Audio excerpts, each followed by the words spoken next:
I will tell you this. Comics on Coffee, Scout Comics, Black Box Comics, Bird City Comics. Do you know how much money I've received from them over the last 3 years? Actual money. I don't even know where to begin, actually. Okay, well, it's really easy, because I will tell you. Hey everyone, welcome to Comics with Bueller. As always, I'm Bueller. Today's episode 145 of the brand new Coffee and Comic Show. And as you can see, I'm not alone. I got my good friend Damien here. Damien, how you doing today? Yep, a.k.a. Sleepy Reader 666. That's right. Great to be here in the van. In the van. It's a little cold. It's a little cold, but it's getting better. It is getting a little bit better. Today is actually Saturday. We're filming this for New Year's Day, so Happy New Year. Happy New Year. That's right. And just how I wanted to spend my New Year is someone banging on my door. And this guy. He overslept. I did oversleep, and it was totally bizarre. I fell asleep on my couch, and all of a sudden it's like 11:30, and someone's banging on my door. I thought it was the police or something like that. I thought if I don't bang loud enough, he might die in there. Got to wake him up. It was a little cold, like we said before, but here we are, exactly how I wanted to start my 2022, having the door banged open by Damien. So did you think it was me when the No, I was totally. The police are coming. I was like, "What is happening?" Because I just slept through my alarm and everything, so I normally don't do that. But you know what? I guess that's just the way. Yeah, it is. I hadn't experienced you not being prepared. Yeah, I'm usually right on time and early and set up. And I get over and everything's set up, and you've got everything printed out. And so thank you for kind of waiting for me. We went to Mocha Express, as you can see. Well, that was good. Both drinking Mocha Express. If you're local, go check them out. We had breakfast and stuff, and now we're here in the semi-cold van or bus, and we're gonna do our episode 145 of the brand new. Does the van show. have a name? Is it like the It's Bueller the Bueller van? bus? The Bueller bus. Bueller bus, yeah. Okay, that's. I think so. Okay. Marie. Marie. I don't know. So anyway, but we've got a good show today, and we're kind of doing this on the fly. I'm not as prepared as I normally am because I was sleeping in or whatnot. But you know what? We'll put together something nice for you guys. So let's go ahead and do a rundown of what we're going to be talking about today on the show. And we're going to start off with our thank yous and appreciation for everyone right off the bat. We're going to do our first 5 brought to you by Bird City Comics. We'll do our topic today, which is brought to you by Black Box Comics. And our topic is comic book influencers / YouTubers. What's your thoughts on them as far as them being sponsored by publishers or outside influence or whatnot? What is your thoughts on how that should go? And honestly, I'm going to be very honest from what I share and from my point of view. I'll be honest about my sponsors, and I'll tell you exactly how much I make from my sponsors. I believe in being open because it's because of you guys I get to do this, and I don't mind sharing that with you. A lot of people wouldn't share it with you, but I will tell you exactly how much I make, what my relationship is, and exactly kind of how I balance being sponsored and talking to you guys, the comic book fans, and how that relationship kind of works out. It's interesting because Damien has a different approach on this. He's been around a long time. He's seen a lot of things, so I'm really excited to have him on board to talk about this topic. Right. And I decided a long time ago when I started YouTube, I'm not going to try to make money from it. Yeah. So I've remained, what is it called? Free? Unmonetized. That's right. The entire time. And I've He's not been doing sought this out for any... 20 years. 23 years. Yeah, 23 years he's not coming up monetized on 10 years in the spring. There you go. But so I decided to keep it just a hobby. Yeah. It's interesting to watch some of you guys succeed at actually making money at it, which is impressive. Well, if you change your mind and need a little side hustle, you let me know. I'll take care of you. All right? If I need a side hustle. There you go. So it should be a lot of fun topic. There's a lot of great comments that we got. We'll be sharing those with you here in a little bit. We'll follow that up with our final 5 brought to you by Bird City Comics. We have our Was It Good segment where we talk about the books that we read this past week. We let you know if they're any good. I only read 1 book because that's all I had on my pull list was 1 book. Damien has 3 books as normal, and we'll kind of probably tell you what we're looking for this week as well, because there's some good stuff coming out this week that I think I've already read a couple of them. You live in the future. Yeah, the meat. There's something or whatnot. It's some image thing. It's really weird. I read that one. It's weird. There was an image comic called The Beef a while ago. Oh, I remember that one. Yeah, that was by anti-meat eating. Yeah, that was by what's his name? Shaky Kane. I don't remember, but I thought it was the same Someone guy else. who did one of my books, The Knock 'Em Dead. I can't remember. Oh, maybe there's more than one beef. There's tons of beef going on right now. That sounded horrible. Anyway, we'll follow that up with our random thoughts, and It'll be very meaty. It's random thoughts and stuff like that, and then we'll finish up the show. So that's kind of about it and everything. So and I want to give a shout out to Bob. There you go. I'm his biggest fan, and I'm sad that he's not here. But, yeah, but I'm glad that he's out of town. I don't know where he went. I don't even know if he took his wife. I think he just left. Just wandering around. Just by himself. He went down to the beach. He said he wanted some alone time at the beach. And so he's gone. So his wife was probably glad to be rid of him. Yeah, she was more than happy to. Okay, take your time. You stay an extra day. That's no problem. But he'll be back next week on the regular thing. We're probably going to be shooting from the bus most of the time going forward. Maybe one more at the house, but I have to start tearing things down. I'm actually going to start ripping apart the coffee set and reusing some of the wood on the coffee set to make the cabinets and stuff here in the bus. Yeah. So I've been hard at work on the bus. Yesterday I spent all day working in here, finishing up a lot of smaller details. You can see this above me, this cabinet still doesn't have the doors on it, but it's all done. But a lot of progress. I mean, I was here, 2 weeks ago? Yeah. And you've done a lot since then. Yeah, well, we got the chairs, the table, and everything. These, all kinds of other small details. Yeah, the last couple of days have been pretty hectic and busy trying to get things done. It's New Year, I wanted most everything done. So, and then hopefully what comes next, they can kind of take care of that. So, Whatnot kind of steps in and is going to be doing some stuff as well to the bus. So I'm looking forward to that. But I want to say thank you first off to our Patreon members. If you're not a member of our Patreon, feel free to join. It's the price of one comic book a month, $3.99 a month. If you think we're worth one comic book a month, go ahead and join our Patreon. If you think Damien's worth he's worth one comic book a month at least. If you think I'm worth one comic book a month, please join our Patreon. It does help out quite a bit. I want to say thank you to all the super chats who have given us super chats over the past week. Appreciate that support. A lot of expenses going into what I'm doing right now, and every little bit helps. So thank you very much. And as far as any announcements and stuff like that, I think we're doing pretty good. I can't think of anything on the top of my head. Like I said, I'm a little scatterbrained today because Damien woke me up. But you know what? Well, you could have slept and there'd be no show. Yeah, I don't want to do that, so I wanted to make the show. But I think I'm pretty much up to date on everything. Trying to think if there's anything I'm missing. I don't know if the coffee got some variant covers brewing in the background. We do talk about yet. We are doing a SAM project, which I talked about in the past. I kind of took a little bit of breather because between New Year's and Christmas, as far as what I want to set up. Hopefully, information on that will be coming out soon. And then I think that's about it. I mean, nothing too. It took a little, like I said, little breather between Christmas and New Year's. Well, this van is a huge job, right? Yeah, so. And really trying to get this done. So no too many. Anything on you? Any announcements? Something special? No. Congratulations. Chugging along. I don't know. So anyway, maybe I'll tell you my New Year's resolution later. There you go. So let's go ahead and go to our first 5. Brought to you by Bird City Comics. You can go to their website and go to Bueller. You save 10% on all their books, and they got T-shirts and stuff like that. So you know what? I'll go first with mine, since I'm the guest this time. Welcome to my van. There you go. So I got a few different books here, just some random things. Marvel Tales 51.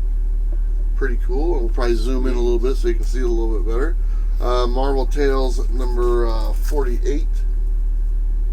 Not bad. Marvel Tales number 45. Oh, that is a classic cover. Yeah, I love that cover. The original cover is really cool. Yeah. Total white background and everything. Oh, is that a redrawing? I guess it's the same drawing, just with all the they've added quite a bit to it. Yeah. Marvel Tales 231. This is a McFarlane cover. And just so you guys know, any of the Marvel Tales McFarlane covers are actually worth a little bit of money, even though they're reprints. But he did about, because of the cover art. Yeah, he did about 10 of them. So if you ever find them out there, because they're sitting in dollar bins, they're worth $10 to $20 a piece. So here's Marvel Tales 228, another wonderful McFarlane cover. So he's got a couple of X-Men one as well that I like. Yeah, those are nice. I didn't even know he did covers on reprint. Yeah, he did. He did a handful for Marvel Tales, and if you can find them, they're neat looking covers. He did a good job on them. So every now and then I'll be picking through the dollar bins, and they'll be in there, and I'll just pick them up. So there you go. That's my first 5. now we're moving on to Damien. Are you ready to go?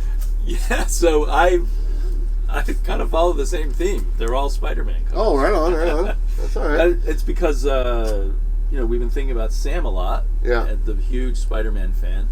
So on Instagram, a bunch of us have been posting for 50 days Spider-Man related stuff in Sam's honor. Saw that. So that has had me looking at Spider-Man and thinking how great I love some of these covers. Love that book. Picked out some of my favorite covers that I've been looking at this past 50 days. Yeah. Was that 84? Number 84. Yep. Nice. And before that was number 100. Yep. 135. A little Punisher action. Oh, that's a there. good one. There's something significant about that one too, isn't there? I'm not sure. I don't follow what the keys are. Or anything. Oh, really? You're But not that's a key, not. You're not a key I don't know collector? how many times I'm not a key collector. Okay. I hate you key collectors. Oh. I'm a run collector. Yeah. But I have some keys here. Oh, that's a key? I don't know. Actually, that's Maybe not. it's not. It's not. Okay. You don't need it. Okay, I'll give it to you. Yeah. I've actually got 2 copies of this. I didn't Oh, even really? know until That's the awesome. Sam project happened. Yeah, so that's the first of the 2 Death of Gwen Stacy There you go. books, which I love.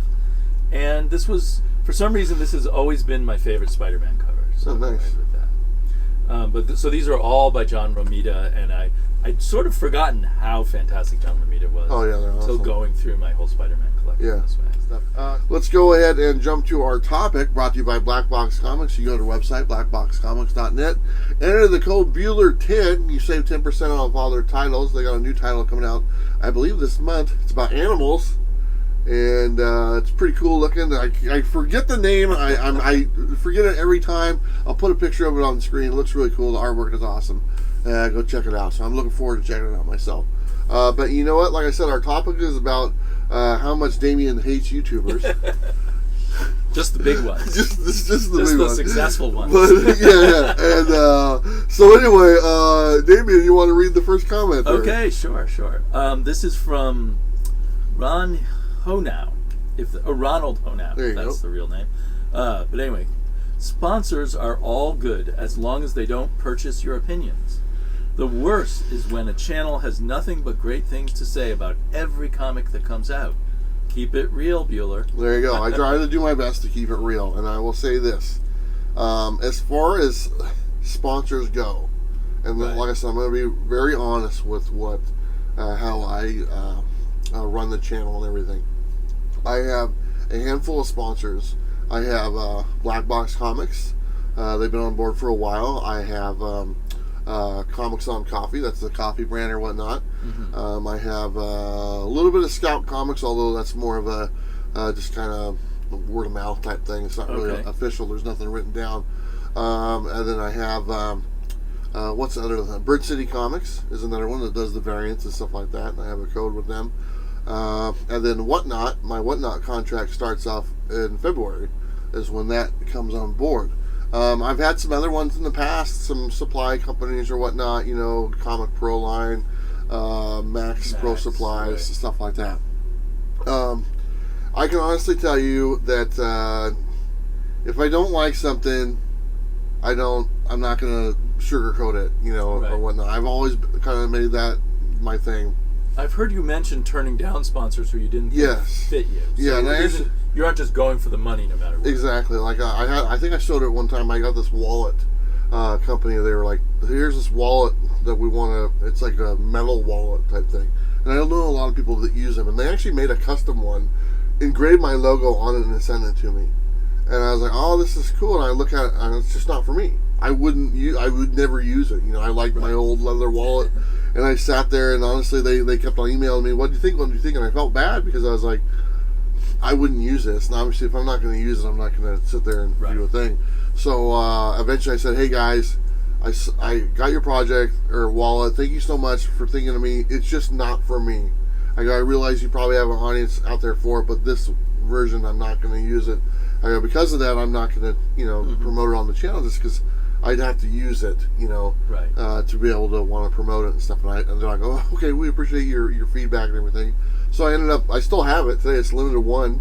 Right. Has my logo and stuff on it. It might be worth some money. I don't know. Someday. Collectible. After you die, maybe. Yeah, but I never did anything on the wallet, because it wasn't for me. And my relationship with publishers are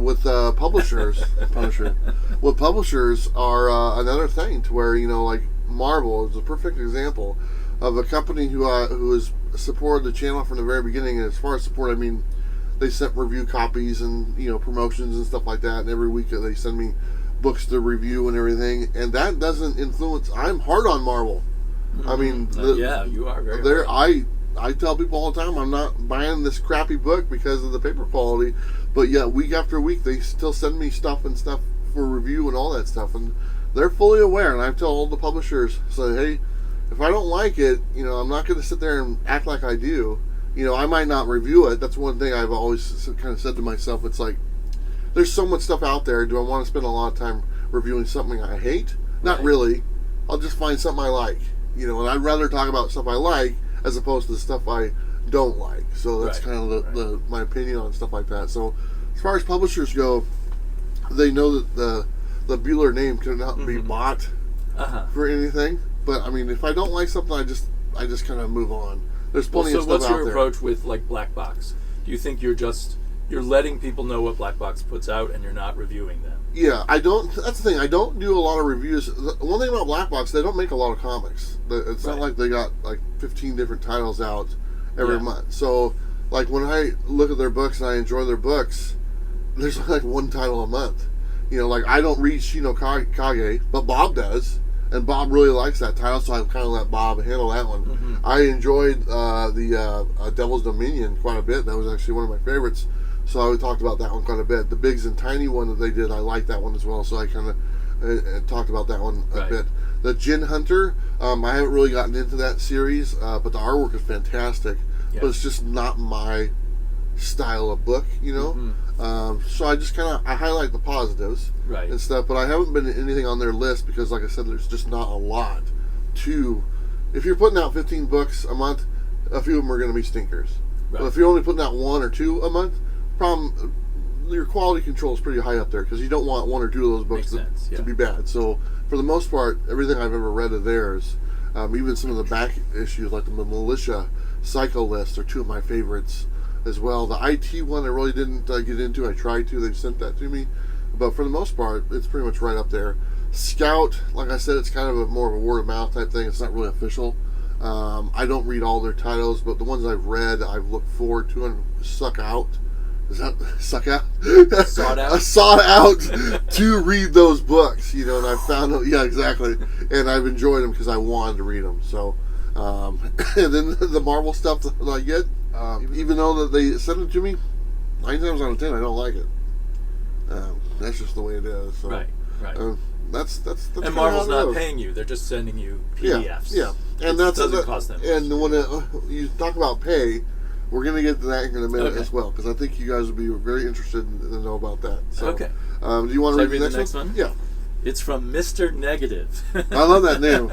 He left like 3 or 4 comments on it. He prepares you in advance. Exactly.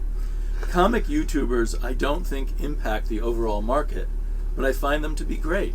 I would never hear about some of these books I love without the comic book YouTubers talking about them. I totally agree with that. Especially anything not coming from the big 2. Makes complete sense for the comic YouTubers to be sponsored. Seems weird to be sponsored by one of the publishers, but I don't think it's really a problem. Just could make people think they have swayed opinions. Yeah, and I think he's right. And that's kind of one I just said about the Black Box. They're a small publisher. Right. It's not one of the big 2, what he refers to. Mm-hmm. If I was sponsored by Marvel, and actually sponsored by Marvel or DC, it would have to be at the front of the video. This is brought to you by Marvel. This is brought to you by DC. And obviously, if I was, it's all going to be positive Marvel. It's all going to be positive DC. That's pretty much what I would be talking about. Because if I was sponsored by Marvel, how much time would they want me talking about DC? Right. They wouldn't, and it would be a Marvel-centric channel. So I think that's why you don't see that. I don't think anyone's sponsored by Marvel. Could they get you for like $100K or so? You know what? I'd have to entertain the offer. To be totally honest. Comics with Marvel. Marvel comics with Bueller. But Why'd you have to put me on the spot? Sorry, I threw you off the space. But I'm just saying, in general. No, you're right though. You would become, if you got a big sponsor, you would become a show that's it's all about mouthpiece them. for them. Yeah, and that's what it would be, and that's I think that's why you really don't see that, because that's if you were sponsored by Marvel, could I sit there and talk about DC's new book? Probably. Right. They would probably say, hey, we're paying you, and you're sitting there and you spend half the show talking about the Batman title. They're not going to be happy with that. Right. With the smaller sponsors and the smaller publishers, as far as like Black Box, it's like, I mentioned them for about 10 seconds and that's it. We just keep on going.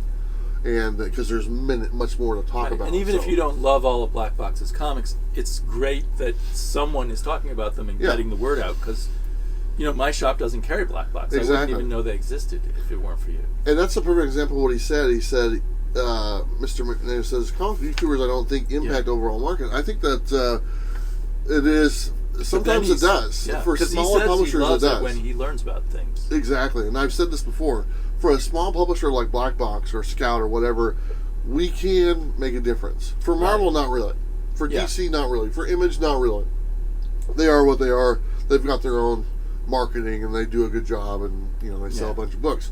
But for Black Box, like you said, your shop doesn't even carry them because you're not even aware of them. No. But if I'm sitting there talking about them every week, then that name hits in your brain. It's like, oh, that title sounds kind of cool, or Second Sight Publishing. Right. Second Sight Publishing is another one.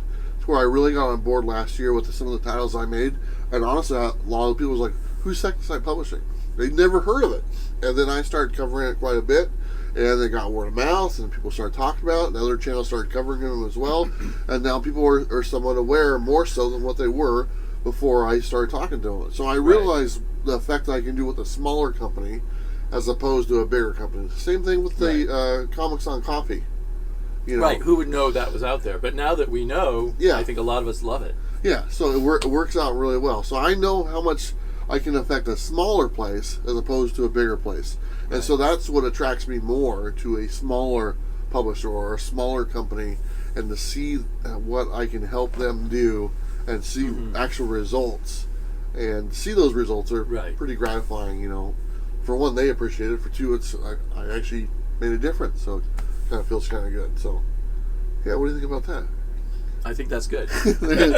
I mean, I think awareness.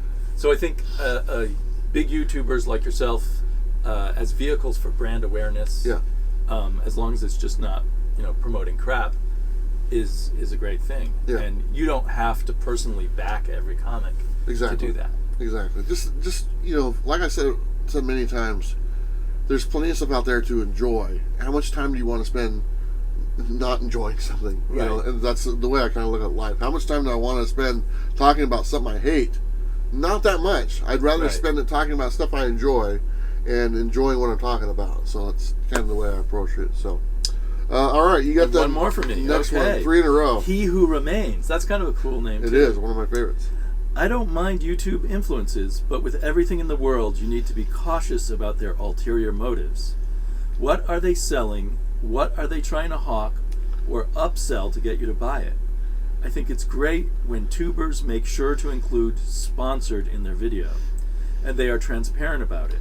And it's up to the viewer to make sure they're aware that they're being paid by a sponsor to hawk or attempt to sell a certain product. Yeah.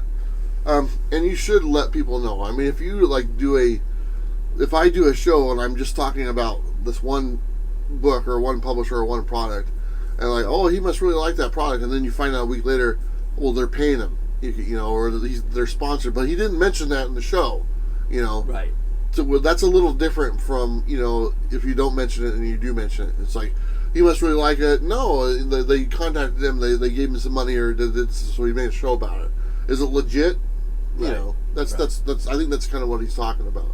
To where I'm up front, this is brought to you by this. And one thing I try to do is just segments.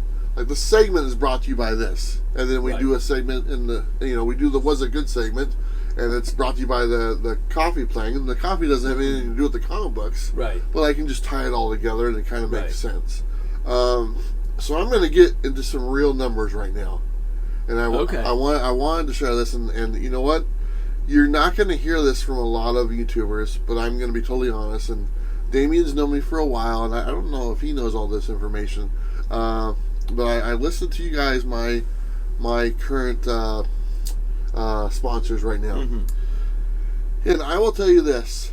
Comics on Coffee, Scout Comics, Black Box Comics, Bird City Comics.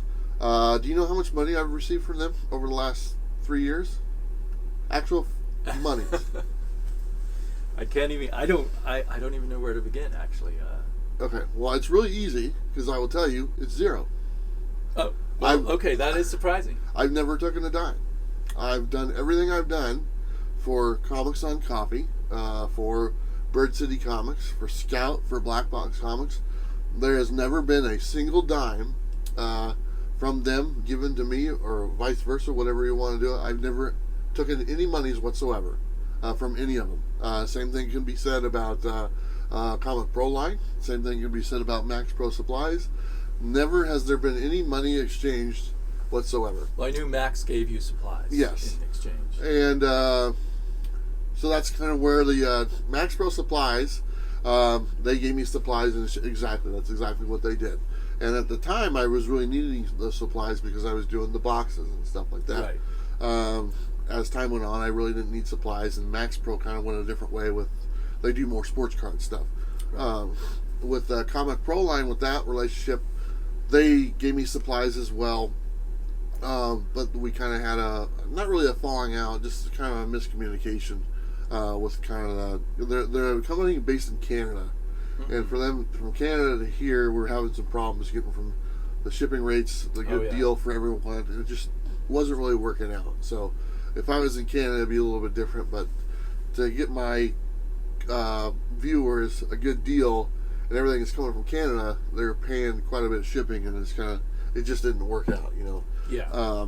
So that's kind of why that relation, and they were Tony, the guy who kind of reached out for me from Comic Pro Line, great guy, you know, took me to Florida, did a lot of cool stuff, so it was a lot of fun. With the other ones, the current ones, the Comics on Coffee, the Black Box Comics, the Bird City Comics, no money has ever been exchanged, and you guys are probably not aware of that. But I want to be honest. No money has ever been exchanged. Now, Comics on Coffee has sent me coffee, and I've drank that coffee, and I love that coffee, and I've shared that coffee with others. I'm a bit shocked that they're not paying you. Well, I'm not done. I'm not done.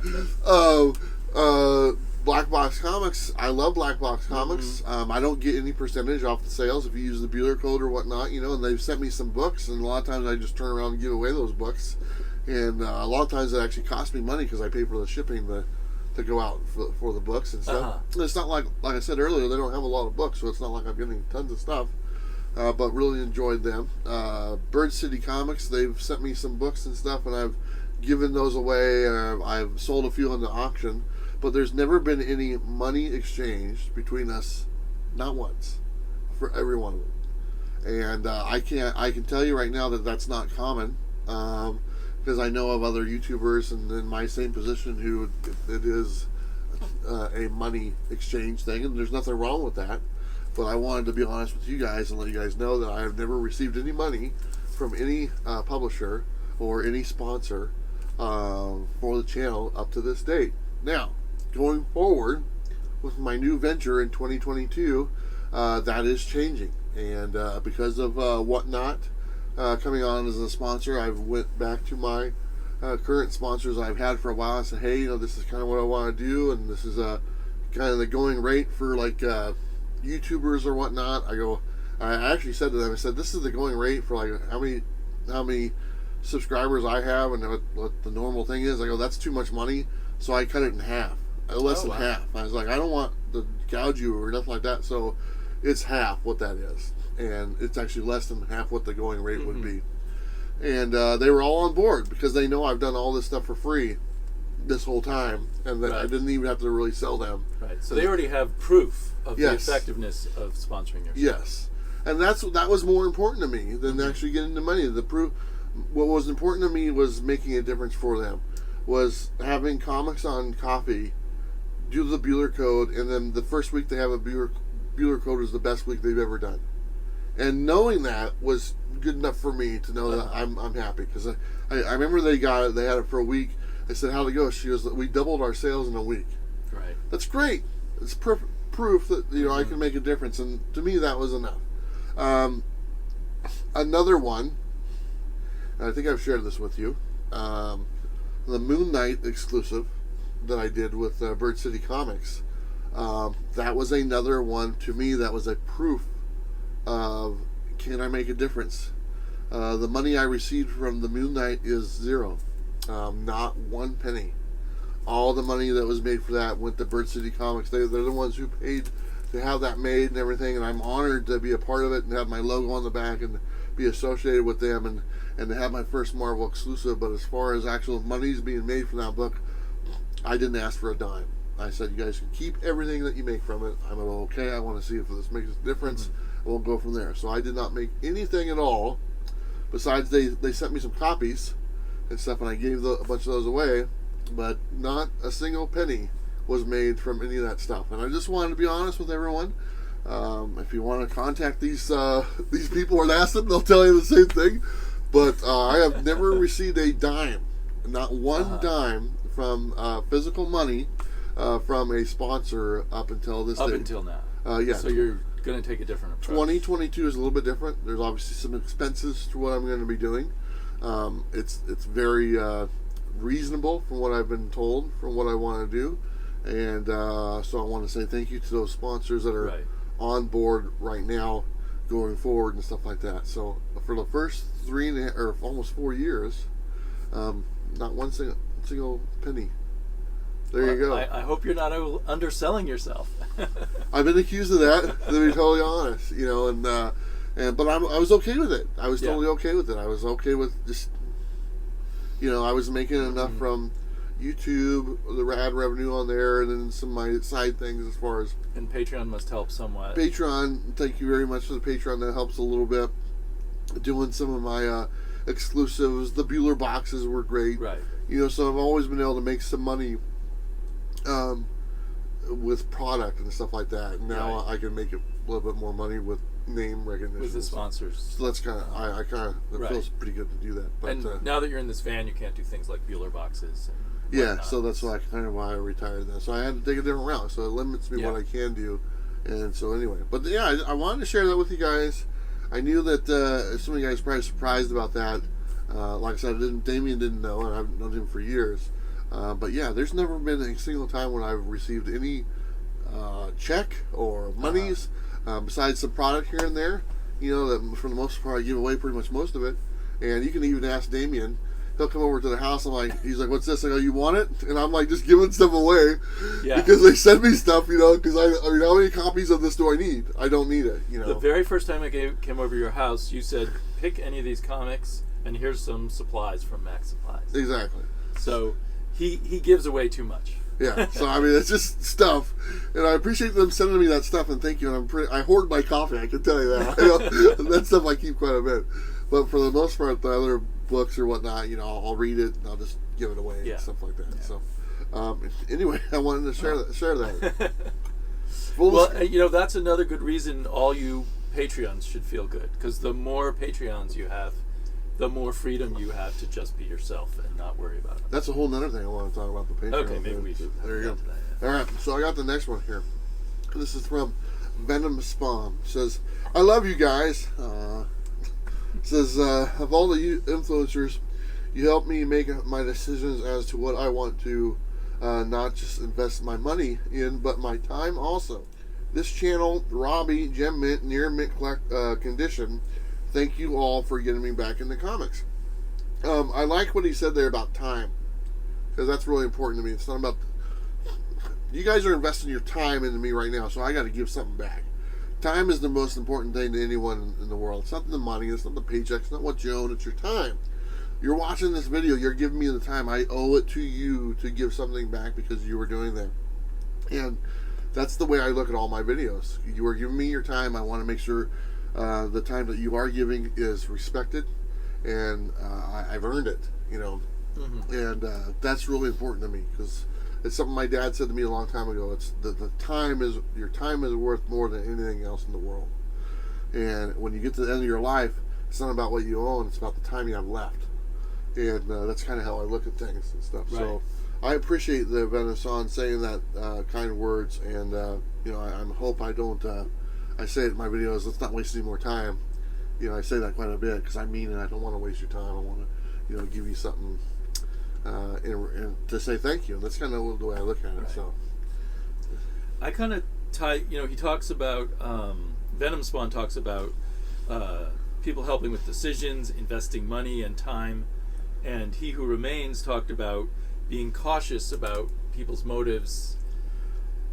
Like, whenever someone says, hey, you should invest in this stock in the stock market, I'm like, why do they want me to invest in that stock? The same thing, it's not your kind of channel, but some of the big channels are trying to tell you how to spend your money on comics that will make you money. Yeah. And you must always be cautious about that. Yeah. And what is their real motive? Why are they going around telling you that?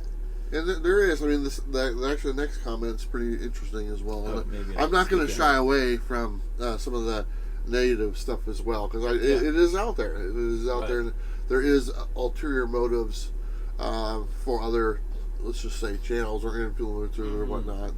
Maybe it's not as transparent as what I'm trying to be on my end. So, but you're not primarily an investment channel. No. That's most of your advice would just be general advice on how to think about comics. And that's it. That's my advice is time oriented. It's not it's not money based. It's time. What should you spend your time on? I'm not telling you what you should spend your money on. I'm saying, should you read that book? Yeah, you should read that book. It's worth your time. I'm not talking about your money. If you get it for $1 or $20, I don't care. Try to get it for $1. Obviously, if you ask me. But it's about your time. Your time is more important to me, and that's kind of what I try to do on the channel. Is trying to make the time worth it. So I'd be cautious of some channel that's trying to sell you a whole bill of goods of how to collect comics. Do it your own way. Don't let them sell you on something. Exactly. Then you've wasted your time doing something you don't want to do. This next one's from Ryan Anton. He says TESD. And that stands for something. I can't remember what it was. It says TESD Ant here. He says, hope all you know what I mean with this background. So I remember what it stands for, but I can't remember now. I'm drawing a blank. Okay. You slept it away. Yeah. Says, lost my wad investing using cues from influencers like Comic Tom, Gem Mint, Bryce Comics, and yes, even Bueller exclusives. He lost his wad on Bueller exclusives. Careful how you put down your hard-earned money. Don't take advice of some clickbait YouTuber because they probably have a secret motive. First things first, Ryan, sorry you feel as though you lost your wad on the Bueller exclusive. I've only made 4 of them, so it's not, hopefully it's not tremendous. It's under $100, so hopefully it's not tremendous. But if you feel that way, my apologies. I can honestly tell you, all the exclusives I've done, I've never said, hey, these are good investment opportunities, because I don't look at them as that way. Right. It might be because other people are talking about investment opportunities. They assumed you were implying it was an investment opportunity. But I do get, he's talking about Tom and Gem Mint and some other ones or whatnot, and, we talk about other channels and stuff, and their channels, especially Tom, they're more top 10 speculation videos. Right. I mean, that's kind of what he's known for. He's been on Key Collector for a long time, and they're talking about prices of books. I mean, that's what he's talking about most of the time. The price, how much this book is, how much it's selling for, how much it's sold for, what's it going to sell for. That's what it is, and you can get caught up in that quite a bit. It's just not an area that personally I decided to go down to, because I don't like talking finances. That's not my bag. But you can get carried away with all these numbers flashing on, especially if you get a book. It's like, oh, this week it's $10, and next week it's $100. Man, hopefully I get that one next week. I get that $10 book that turns out to be $100, and you don't want to miss out on it, but yet there's all this hype that kind of builds up to it, and it's easy to fall into that trap. It really is, because I mean, if you have an opportunity to turn 10 into 20, or turn 10 into 100, you're going to be looking for that opportunity. And when you see a lot of these people present opportunities like that, you're going to jump on board. Right. And some of them it is clickbait, right? Yeah. It is a way to. I've seen people turn their channels Yes. into clickbait because they wanted more views. Where Yeah. they talk about, you can make a lot of money doing this, and these are the comics you should invest in. Yeah. And I would just be really cautious whenever people use the word invest and anything having to do with money. You should really take it with a grain of salt and think for yourself. I think at the end of the day. Absolutely, think for yourself and go from their reputation as well. I mean, people are on YouTube for a while; they build up a reputation. Hopefully, it's a good reputation. If you look at it as a good reputation, that makes sense. There's sense to what this person is talking about. If it's someone new out of the nowhere, you don't know who they are, and all of a sudden they're just doing all these speculation videos, and there is no reputation or history to back them up. It's like, should I be listening to that person? Well, maybe not right off the bat, but you should you should look into it your own and say, does that make any sense? And I think a lot of people, first off, will just be like, oh, they said it, so I'm going to do it. I don't recommend doing that. Hear the advice, go look into it for yourself, and then if it matches what you find, then go ahead and go for it. But yeah, I mean, is there secret motives to some of these YouTubers and a lot of people selling stuff? Yeah, probably. I mean, I've said this before. I've seen videos to where like these are the 5 books that you should be buying right now. Okay, and then that's on Monday, and then on Friday they have an auction, and guess what books they have? The 5 ones that they said you need to buy. Okay, and then 4 days later, those are the books that they're selling on their auction. Is that an ulterior? Sure it is. They hyped up their books. They're selling them 3 days later. And they're telling you, oh, you need to buy these and stuff like that. So that's obviously an ulterior motive right there. It's plain to see that type of thing. And I've seen that a few times. I'm like, give me a break. And it's try not to be so obvious. If you're someone who makes money flipping books, it serves you well to get everyone else excited about the idea that they can make even more money. Yeah. But someone's going to end up holding the bag at the end when the price of the book goes back down, and they're not concerned about it if you become that person. Yeah, they just want to sell it and get rid of it. So they want to get rid of it at the highest they can and make as much as they possibly can. Right. And whatever happens after there, after you sell a book, if you're a flipper or whatnot, after you sell, you don't care what happens to it after that. Right. You just know you made your profit. You made a lot of money. Whether it goes up and down, you're good because you made what you wanted to make. So, I would say a good alternative is there are some channels out there, they may not be as popular, who talk in terms of strategy rather than specific books you should go out and buy. One that I've been watching for years is called ETA Nick, and he shows you his strategy, his way of thinking over the long term of how he makes money investing in comics. And he is successful at it, and he's not telling you what books to buy because he's going to flip them the next day. Now, see, he'd be perfect in line for a Lifetime Achievement Award. He would. He would be good. So, but he has a smaller audience. He does not do clickbait, so he doesn't get a big audience. He went to college here in Oregon, too. Yes, he did. He lived in Portland for a while. Right. There you go. And he lives in Florida now, which is also a state you like. So. There you go. How about that? All right, I got the next one here as well. This is from Toadman X. Says tubers definitely influence the market and not just the secondary. Robbie's top pick always sells out at my LCS. I don't have issues with tubers getting sponsored, but I wish they could be more honest about the companies that sponsor them. Everyone is sponsored by Dynamic Forces right now, and their customer service is horrendous. I received a slab mailed in a thin manila folder from one of the Gems auctions, and I've been waiting since January for my signed books from them. 0 emails and callbacks, 11 months and counting. Oh. So, I've worked with Dynamite, and I don't consider them a sponsor. I don't put them on a list. Nick, who is owner of Dynamite and Dynamic Forces, he's a good guy, but they're not a sponsor of the show. I don't have any type of code. I don't have any type of thing with them. But we do have, I did do a exclusive with them, and just no different from me doing an exclusive with the other, Marvel or whoever. And we are doing some auctions. We did a couple auctions on the channel for them, and pretty much they they were pretty honest and say, hey, we would like to sell some stuff if your audience would be interested in it. And they actually give me a percentage of the total sales for the auction. So it's actually pretty beneficial to me because, for one, I've said I don't want you to price gouge my audience. It's very important. So a lot of the auctions start off with at $1, how I like it.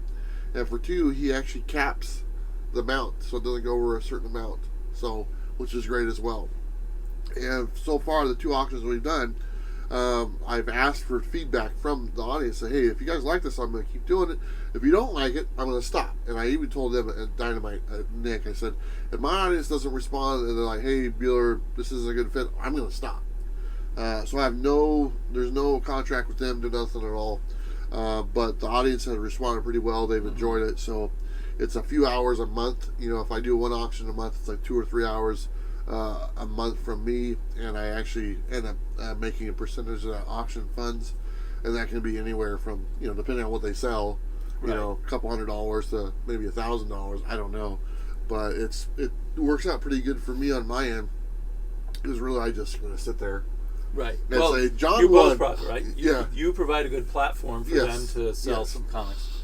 And is that more of a personal collection he's selling? Yeah, that's pretty much just personal. So it's not. But I assume if there were a lot of complaints, you would say, well, I can't have you on my channel anymore. Yeah, and that's what I told him. I said, if I'm going to keep an eye on it. And right now, I agreed to do like 3 auctions, one a month or whatnot.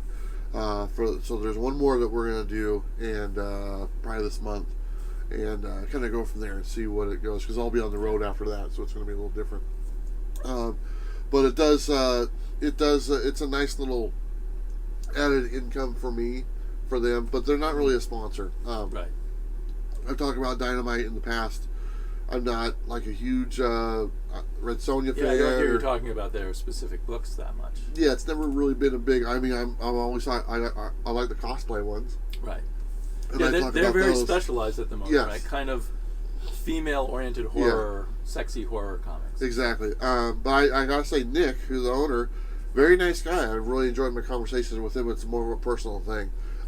There is a lot of sponsorship for them, and I watch that. I look at that. Okay, they're doing stuff with Robbie. They're doing stuff with AR Comics. They're doing stuff with Jim Mint.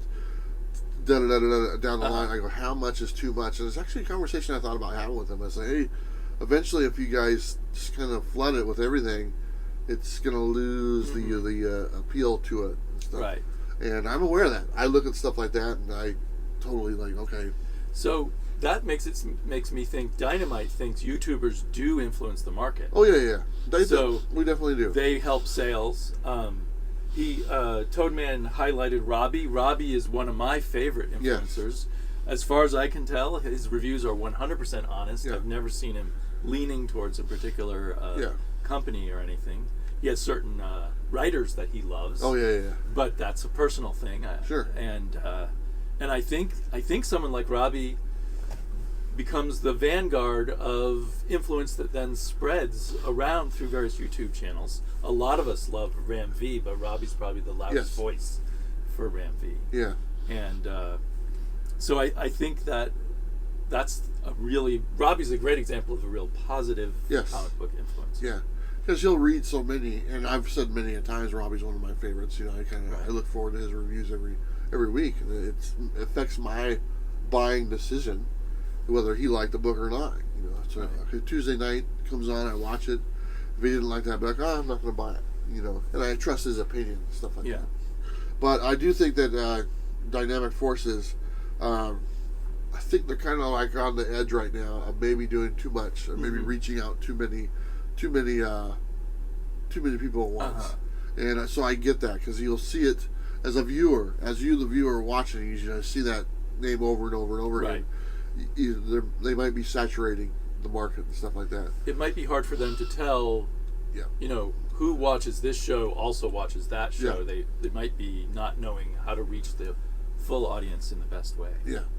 But as far as us, I mean, they're not a sponsor. I've never asked them for a sponsorship or anything. I've never asked them for a Bueller code or whatnot. It never really came up. It's not our relationship. I've done like I said, I did the exclusive with them with the Red Sodium Mars Attacks. They presented that with me, and it sounded pretty interesting to work with Dean and Jurgens and stuff like that. So I was pretty excited. I don't have any things slated else coming with them because I have commitments with other publishers that I've been wanting to do stuff with. I'm going to be doing, and then I'll probably do one more auction to kind of see how that goes from there. But I take those, the auctions that we do on a per auction basis. So it's like if you guys don't like it, and if it's a waste of your time or whatnot, like I said, and then I won't do them. It's pretty much, there's no contract or anything like that. So anyway, that's kind of how I look at Dynamic Forces right now. So Shall I read the next one? yeah, you got the next one. You got Punisher Warzone. Punisher Warzone.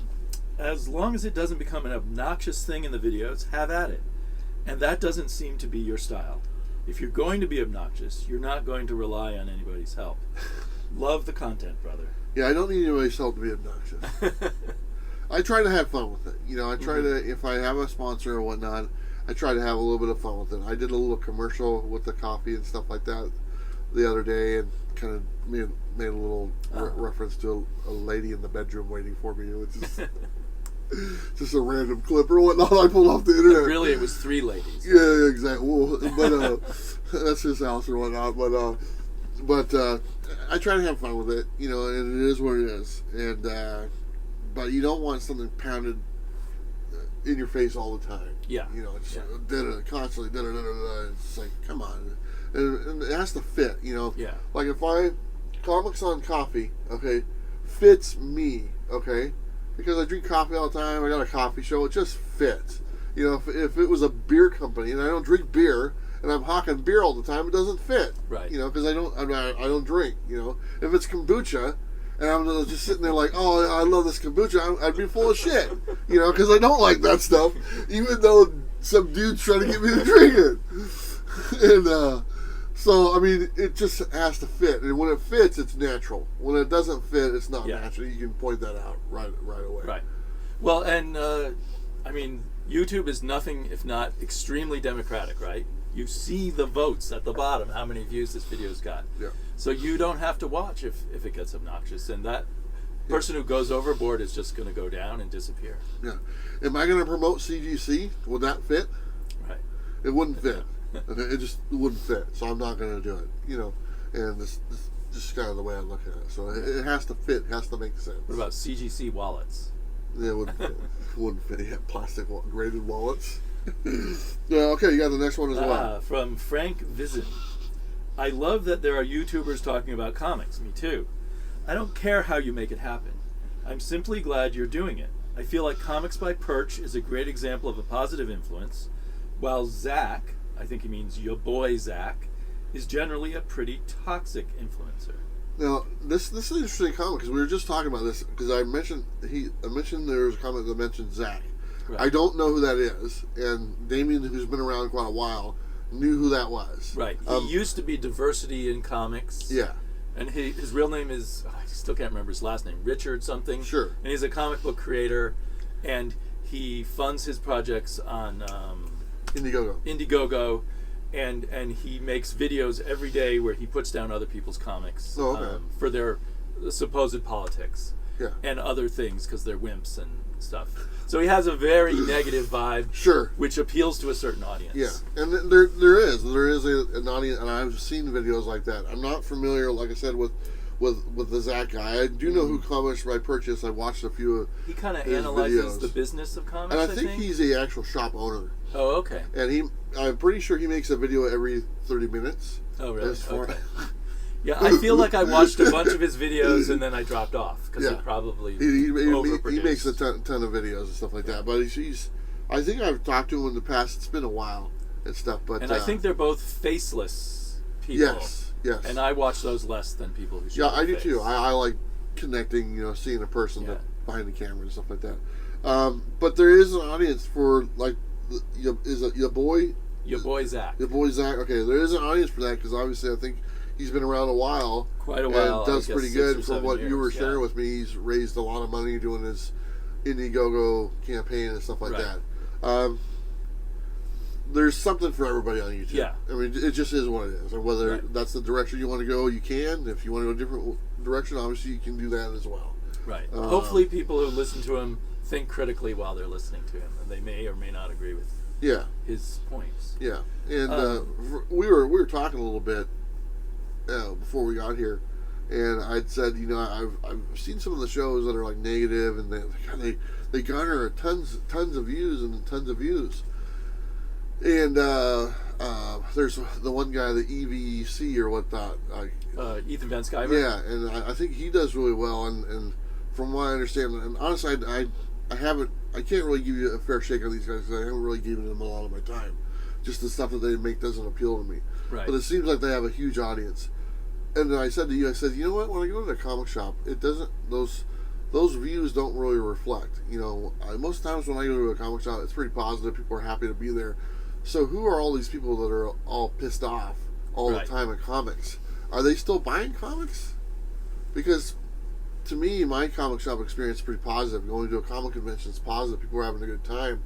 I'm not seeing all the negative stuff. So I question myself when I see all these negative channels. They have thousands and thousands of views. Are those views actually real comic book collectors, or just the people that just are having a bad day? Yeah. Or just wanting to complain, or they like there is a large amount of people that just like to think negative about the world and kind of go there doesn't matter what it is, they just like to go there.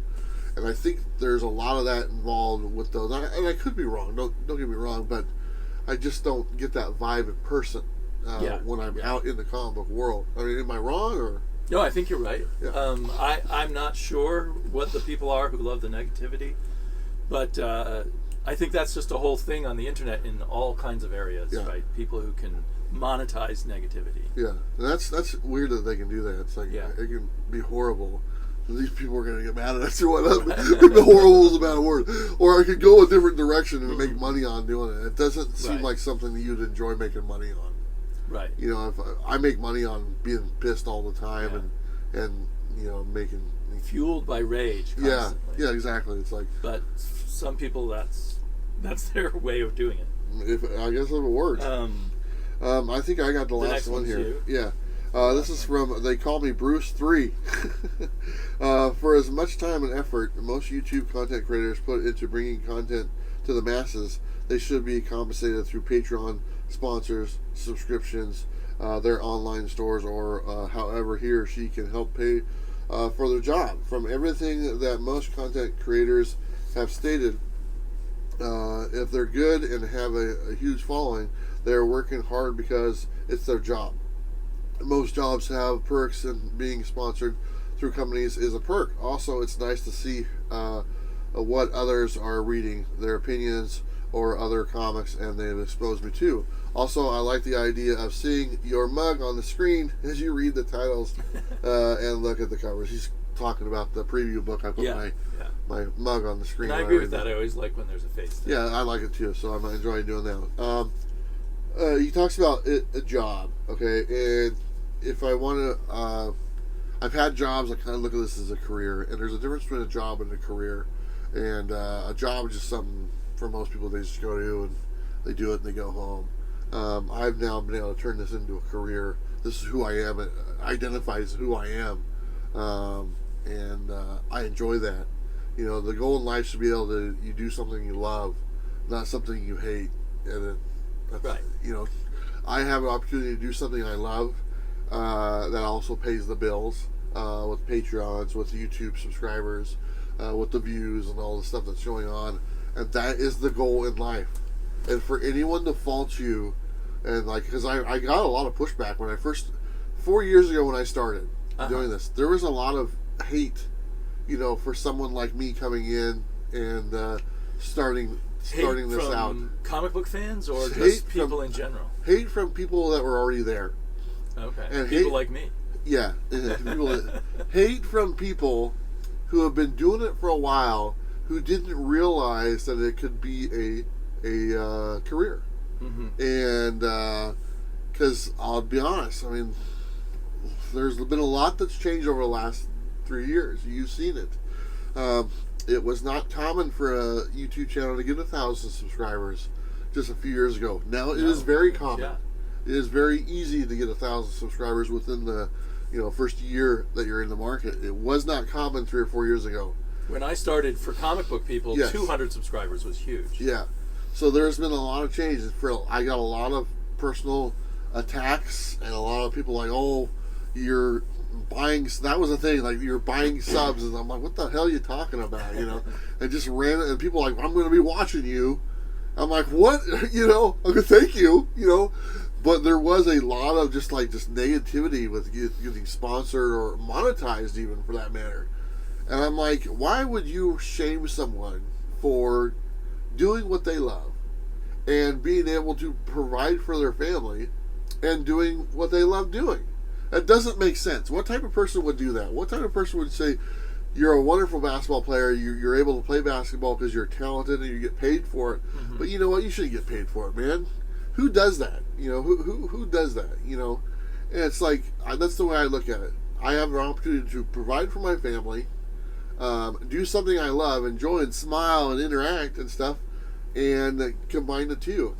For many years, I worked in a job I didn't like doing, and I just went there and clocked in and clocked out and called it good. Now I get to do something totally different. I'm a lot more happier. It's based on your personality and your interests rather than just what some boss wants you to do. Yeah, and that's the goal in life. The goal in life, like I said, is to do something you love and to be able to provide for yourself and your loved ones or whatnot. So, well, just as a counterpoint, yeah, I don't think people should have been angry or said nasty things to you, but I can say that if you have a clubhouse, yeah, and then McDonald's comes along. Yes. And, are you calling me McDonald's? Am I McDonald's? I look like a little McDonald's right here. McDonald's comes along and is right next to you with their big flashy sign, and half your members of the clubhouse are no longer hanging out at the clubhouse but hanging out at McDonald's. You can feel a little disappointed. You know what? And I know that's not a great analogy, but I think I understand what you're saying, but I also people like me were having fun just being amateurs. Yes. And so there's a little bit of the professionals are moving into the neighborhood. I like how you consider things are me a little less fun. How you consider me a professional, because I'm just a dude sitting on my couch at home. Well, true, and doing nothing. You have done the most, in my mind, for the people who make big channels. Well, you and Robbie have done channels that still feel like completely personal channels, but attract a larger audience. No, I get it. I get it. And I don't resent that. I love both your channels, but I can sort of see the disappointment. Oh, the clubhouse days are maybe over. Yeah, and it is different. It is different. And here's another thing I want to talk about. When I first started, we talk about sponsors and stuff like that. These companies, they don't have marketing departments. You think Max Pro Supplies had a marketing department? No, the guy I talked to at Max Pro Supplies is literally the guy who's he's wearing gym shorts and he's in the office. He's not a marketer or whatnot. So it's like I'm approaching these companies. They're like, "What marketing department?" Right. They don't know. So it's like we literally had to write the script. I mean, it's like I remember talking to Tom and like, "Hey, we want to see if we can't get sponsors to the show."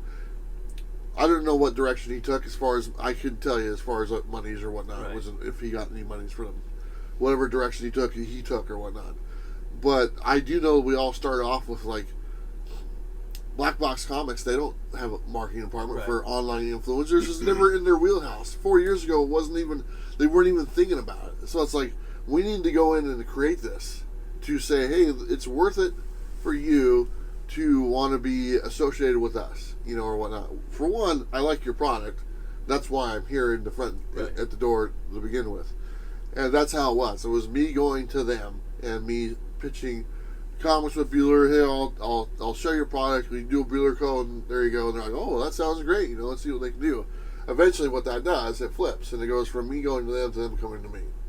And I remember the day it flipped. And the day it flipped was when Boom called me. Mm-hmm. And I was like, well, that's pretty cool. I felt like king of the mountain, I got this guy from Boom, this executive who was really cool. He calls me up on the phone, and we talked for 2 hours. And this was a couple years ago. And that's like the day it flipped. To where instead of me going to them and then coming to me, and that was great. Right. But it's not like, it was really weird because these places I'm dealing with, they have they didn't have any idea what an online influencer is. They're kind of stuck in the ways or whatnot. Right, the old ways of doing things. Exactly. So we actually had to build that and present to them like why it's beneficial, and then like places like Boom sees that, people like Dynamic Forces sees that, Dynamic Forces, they see that, Comics on Coffee see that, and then they come to us. That was never the case. That was never the case until just a couple of years ago. And so I take a little bit of pride in kind of building that a little bit and making that something to where future channels coming up can that now it's like when you start to get a following, they will come to you. You don't have to go to them anymore because that part's been built. And that's something that wasn't there a few years ago. And we're like, we got to build this. We got to make sure that this works, and people see with the value that we bring to the table. And once they see the value that they bring to the table, and it kind of will keep on rolling. So, and that's what happened. So I can't. If you guys are upset about that, I'm sorry. Well, I would say it's not all about the big channels. You can still watch the small amateur channels, let's say, the ones who are not really looking to monetize, or maybe they're hoping to monetize someday in some cases. But like after you watch some great reviews by Robbie, you can go look for smaller people who also do reviews, because it's great to get a lot of different opinions. Again, rather than go by one opinion. After you watch Robbie, you can watch Bob review some comics, and you can watch Taylor Winder is someone I recently discovered who does a great reviewer. There's plenty of stuff out there from the very beginning, from well polished, and it's really about the words that come out of your mouth. It's not, you can get a channel that's all polished and graphics and everything and stuff, and the bottom line, it's about the connection that you have with them. It's really what they're saying, what I'm saying to you, whether there's graphics popping up on the screen or it looks shiny or it's in high definition. It really doesn't matter. It's really the words that you're sharing with that person that really comes across. And I've always been aware of that. So it's about my words. Even though I try to polish things up and make it look nice. I'll see people come out with their first video and it looks like $1 million. And it's their very first video. But the words are just crappy. And so I don't watch it, But it could be the shiniest thing in the world. You can polish a turd all you want, but it's still a turd, right? Anyway, that's the last comment. Do you have anything else? Going through my head is like, well, which of my videos are probably turds? But you got the best turds out of it. It's still the Wild West, right? Yeah. People are throwing out, trying different things constantly, and it's kind of cool that YouTube is a thing where you can have a mix of total amateur, just someone doing their vlog, which is basically me, and people trying to shape a form of entertainment. And it's all there. Plenty to choose from. But anyway, interesting topic. You can start your own channel. Anyone out there can start. Anyone can be sitting on the couch. Show your face, not show your face, whatever. There you go. Pick up an old iPad, shoot a video, talk about some pet peeves that you don't like. You go digging underneath some houses. Make a video where you just complain about Bueller all day long. There you go. and thousands of views. So there you go. I can't think of anything else on here that I'm missing. If you guys have any other questions for me, feel free to ask. Like I said, I just want to be transparent. Let you guys know, as far as, my finances, the sponsors and whatnot, the monies I take in from them. Things are changing this year, like I said, but for the first 4 years, zero money. You know what worries me is that YouTube shares less and less of the money with the successful YouTubers, from what I can tell. It fluctuates. And that's, I don't know. YouTube owes these people money. As people ask me, how much do you make on YouTube? And the rough translation is, for every 1,000 views, it's $10. It's give or take a dollar up, dollar down, or whatnot. But in general, 1,000 views equals about $10. So you can do the math. So there's been months where I have 200,000 views on my videos for that month, and then there's months where I've been working on the bus, and I only have 50,000 views, 50,000 views. So obviously the ones with 200,000 I did a lot better than the ones with 50,000. So, but I can control that. Because the other thing is, if you can make a lot of money directly from YouTube, then you're less reliant on sponsors. Exactly. But sometimes that's a lot of videos. Yes. So you gotta balance that out. So that's why I feel like YouTube could pay people more money. That'd be nice. You hear that, YouTube? Just pay us more money. So anyway, all right. So that's our topic, brought to you by what was it? Black Box Comics? Is this Black Box? Yeah, blackboxcomics.net. Enter the code Bueller10, save 10%, all that good stuff. Let's go ahead and go to our Was It Good as the sun comes in. Look at there's you. a lot of sun. Look at that. We're definitely going to have the curtains on here. But our Was It Good segment brought to you by Comics on Coffee. Go to their website, enter the code Bueller. You save 15% on the coffee goodness and stuff. But we're going to do our Was It Good segment now. And let's see, which ones I have here. Me? Yes, I'll start with you. And I got some books here that he read, and we're going to find out if they're any good. So the first one we got here is The Death of Doctor Strange, number 4. This has been an ongoing mini event that has some tie-ins and stuff like that. But Damien, was it good? Yes, it was good. Okay, yeah. It's very good writing. Yeah. I haven't read anything else by Zeb McKay. Zeb McKay? Yeah. But I'm very impressed by the writing. Right. The art, as I often find with Marvel Comics, could be better. Yeah. It looks very rushed. Yeah. But the writing makes up for it. So it's a really fun Marvel comic. There you go. And he's dead, right? He's dead, but he's alive. Well, I read the first issue. He died. But they had a Jack Kirby version of him come back. Steve Ditko version. Steve Ditko, yeah, there you go. Yeah, so. And that's proved to be a really good plot gimmick. Really? Having Stephen Strange solve his own murder. There you go.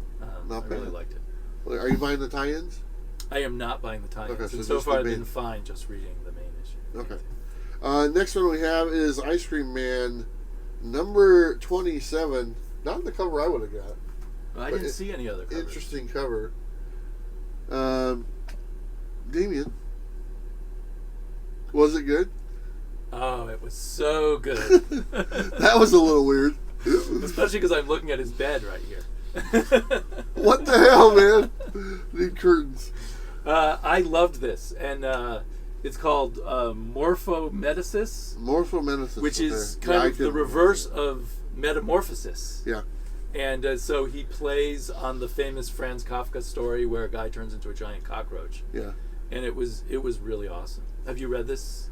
No, I not that one. I haven't read a lot of Ice Cream Man, but not that one. Is Image sending you PDFs? Yes, okay, yes, I get those. You should take a crack at it. Yeah, I probably will. I'm just behind on it, but the Ice Cream Man is one of the ones I read on a regular basis. And this book isn't. We talk about regular basis. This it's book not coming out so often. It doesn't. So it's few and far. So sometimes I forget about it, and all of a sudden it shows up. Yeah, so. I'd love to know. Is it because the writer's running out of ideas and it takes longer, or is the artist busy? Or I don't know. But when it does come out, it's been very excellent. So I'm very curious about this one because I looked at this book and it looked awesome. This is Swamp Thing Green Hell #1. This is the Black Label Prestige format. Damien, was this good? Oh, it was so good. Was it good? Oh my God, he's having a little too much fun with this part. He was looking for, are we doing the Was It Good segment? I can't wait. So this one's kind of, I mean, I don't want to say it's the best comic ever done, but it's a perfect blend of writing and art and color. Nice. It's very adult horror, Okay. very, very gory and disturbing visually, but in a really good way for me. Yeah. I mean, and it fits the story. It's kind of a, I guess, kind of a Swamp Thing Elseworlds. It's a post-global warming kind of story where everything is flooded and mankind is probably about to be wiped out. Yeah. And the red, the green, and the rot all want to hurry up, get mankind to rot out. And there's a great surprise appearance of a character near the end. Nice. So yeah, this was so good. There you go. And now we had coffee earlier in the week, and he brought this and he showed it to me. Man, this book looks awesome, and the artwork. And I haven't read it. I haven't picked it up because my shop didn't get DC books. But man, this book looks fantastic, and to know that the story sounds pretty good as well. Yeah. Definitely want to pick this up. I think I might. Doug Mankey is doing. I mean, he's a very good artist, and he's doing top-notch work here. I think I told you I might wait till it comes out in like a hard. That might be a good hard way book to read form it, or whatnot. So because I like the prestige ones like that. Usually these ones come out every other month. These oversized ones. It's at like 48 pages. There you go. So it was good. So I got one book. I only read one book. I literally had one book on my pull list. This is it. Bueller. Yes. Wastelanders Star-Lord. Yeah. Was it good? Oh, Damien. It was so good. Oh, I'm so glad you were satisfied. Shoot. These are just little one shots, and they kind of they tie into each other, but not really. Right. I like the Wastelanders, kind of like it's the set in like the Old Man Logan type thing. It's after the end of the world pretty much, and you just got these characters. They've got like a few different ones. They got like Doom coming out this week. They got Black Widow one coming out. And if you like just little one shots, and actually the last one I read, the Wolverine one, was one of my favorite books of the year. And this, I don't think this one was as good, but I like the characters that they put in here and stuff like that. And Star-Lord's not actually one of my not one of my main characters. Not a go-to character for you. But they did the Old Man Quill series. And I read a couple of those, and those were pretty good. But this one does, I enjoyed it. I'm liking all the Wastelander stuff. And honestly, there's so little stuff from Marvel that I'm enjoying right now. Yeah. I'm just kind of wanting something to read to get my superhero fix, I guess. Yeah, I know that feeling. And so this is kind of filling it for me right now. Yeah. And it's an Elseworld story, so it's not in continuity with it, obviously. And you can just sit down, little one-shots, and just enjoy them. So if you're looking for something to read that you're kind of familiar with, but not too in-depth, it's going to have a lasting effect, I recommend these. I don't know how many they're doing. I think maybe 6 or 7 total. But they seem to be coming out every week, just one a week. And so they have had the Hawkeye one, they've had this one and the Wolverine, and I think the Doom one is next. So was the Hawkeye one good? Did you read that? Yes, that had Juggernaut in it, and it's pretty cool. It's neat to see these different versions of the characters aged and kind of, rough and stuff. Yeah, yeah, I like that. So I've enjoyed it. So not bad. I'm enjoying it. Thank you. I'll tell you, man, I picked this book up and I almost sat it down because it felt like tissue paper. It was so thin, and if it wasn't the only book I bought, I wouldn't have bought it. Because I was literally like, there was this one, there was the Timeless book that came out, and that thing felt the same way. I was like, should I get this? And I looked at it, it's like, God, it just feels horrible. I set that down. I was like, I got to get something, because it was a slow week at the shop, and I didn't get the DC books, and so I just bought that. So. And that's why I do Marvel Unlimited a lot, just because of the flimsiness. Yeah. It's almost like, do they realize they're maybe encouraging people to go digital or something? Maybe they have a plan. Want that. Maybe they have a plan. And now the digital code's not in the book anymore. Oh, it isn't. I didn't know they took it out. Because I never used those digital codes. You have to like take a picture of the barcode, send it in, and call a number and register and all this stuff, and then they send you a code. Yeah. So they took the little peely thing off. So I would just wait 3 months and read it. There you go. On Marvel Unlimited anyway. So that's the only book I read. That's literally the only book I bought at my comic shop. Was You've this? Been so busy building cabinets. I've been building cabinets and sleeping in. So that's it. That's our Was It Good? What are you looking forward to this week? Anything? You know what? I'm not sure what's coming out this week. I'm looking forward to Spawn. They got Spawn coming out. There's the Meat one. I can't remember the last name. Meat Monkey or something like that. I don't know. I think that's the name of it. There's I think the new Batman comes out this week from the Joshua Williamson, who's writing it now. There's a few. It's a bigger week this week than last week, because last week was the end of the month and New Year's, so there wasn't really hardly anything. So I mean, in general, I'm looking forward to my indie books. Yeah. I mean, it like you, I always wish I had a little more superheroes in my stack. Yeah. But it takes a lot of work to find the good ones. It does. What's going on? I don't know. Anyway, so that's our Was It Good segment, brought to you by Comics on Coffee. Go to their website, enter the code Bueller, buy a mug, buy some coffee. And they might even have a new coffee blend coming out that's going to be really cool here pretty soon. Stay tuned. With a certain person's name on it? Maybe, I don't know. Really cool. So, looking forward to that. We forgot to do our Final Five, so let's just do the Final Five right now. Okay. I jumped the gun and skipped the, I feel like I don't have my little cheat sheet. Well, I'm going to go first. Final Five brought to you by Bird City Comics. I got some X-Men goodness right there. I just like these ones. This is number 234. I got some notification on there. I don't know.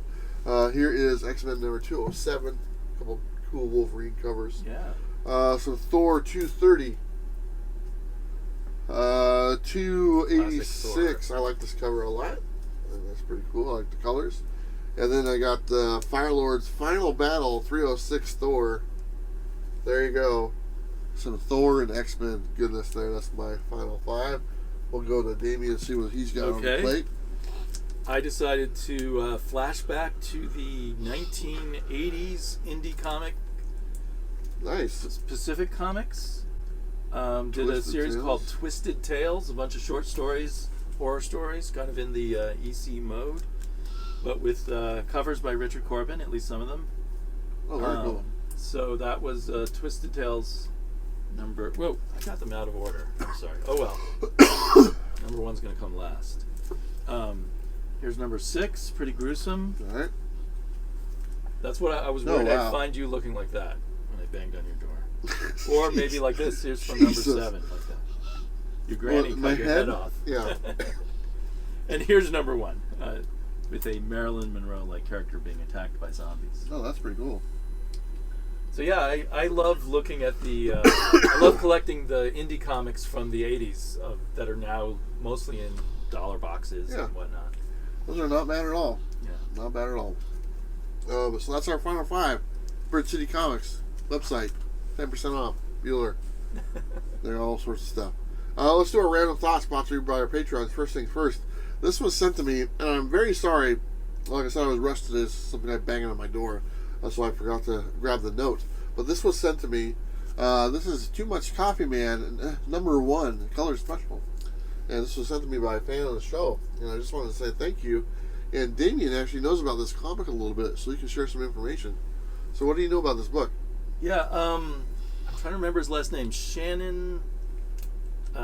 The artist lived here in Portland in the 80s and 90s. Yeah. And I think at first he did it in like free newspapers and such. And I remember in the early 90s, he had his own free comic book that would show up in coffee houses with ads, just locally in Portland, with ads for other coffee houses in Portland and coffee-related things. And for a while, I think it kind of took off nationally, and then I haven't heard about it much lately. Yeah. But it's very funny and very cool. I actually have 2 of these. It's not the same book, but I have 2 of the Too Much Coffee Man books and stuff like that. So very cool. Very fitting, obviously, coffee dude. Yes. Fits the Bueller brand. There you go. So not bad. I like the Oregon brand of drinking lots of coffee. There you go. I did not know the extra information, so I appreciate you sharing that. Nice random thoughts. Yeah. There you go. Yeah. So I think we're going to wrap it up because Damien's he's sensitive to the cold weather and stuff like that. So which is great. But I want to say thank you to everyone who joined us for episode 145 of the brand new Coffee and Comics. So on the bus, like I said, we're just kind of trying things out on the bus. Every time I shoot a video in here, I learn something new about what to do going forward as far as the sunlight coming in the windows and what I'm going to need to do. So the videos might not look the best right now. It's a learning process for me to kind of figure out, okay, I'm going to need curtains, I'm going to need this blackout. So, I mean, bear with me for the next couple weeks as I get all this stuff figured out. And because, I mean, look at Damien right now. He just looks like he just came from heaven. So anyway, so we're just working on the kinks. So I mean, if you guys don't mind it for a few weeks, then everything will be nice and decorated, good, and angled the right way and everything. But it is fun coming on the bus and just kind of seeing where it's going to be in a month or so. So anyway, Damien, thank you so much for coming on episode 145. Very fun. There's still called brand new comics. Yeah. Just throw that out there. We only got 5 episodes left. I don't know if I said this, but 150 is the last episode. Just as far as timing goes, it just kind of fits. And so 150 is the last episode of the brand new. After that, it's going to be like tea and comics. Yeah, after that, it's going to be. This might be the new Coffee and Comics show. It's still up in the air, but really, we've only got about 5 episodes left. So thank you, sir, for coming on board and showing up and filling in for Bob. And it was a good time. And maybe we can fit you on one that more. We should all get together and do something together or whatnot. So that'd be kind of nice. If possible, before you leave, maybe a PCC Portland Comics Community get together, which we could film or something. That'd be awesome. So, all right, thank you everyone for joining us. Hopefully you guys enjoyed the video and stuff, and it's been a lot of fun. Since Bob's not here, I'll go ahead and do it. Don't forget to like and subscribe. You know what to do. We'll see you next time.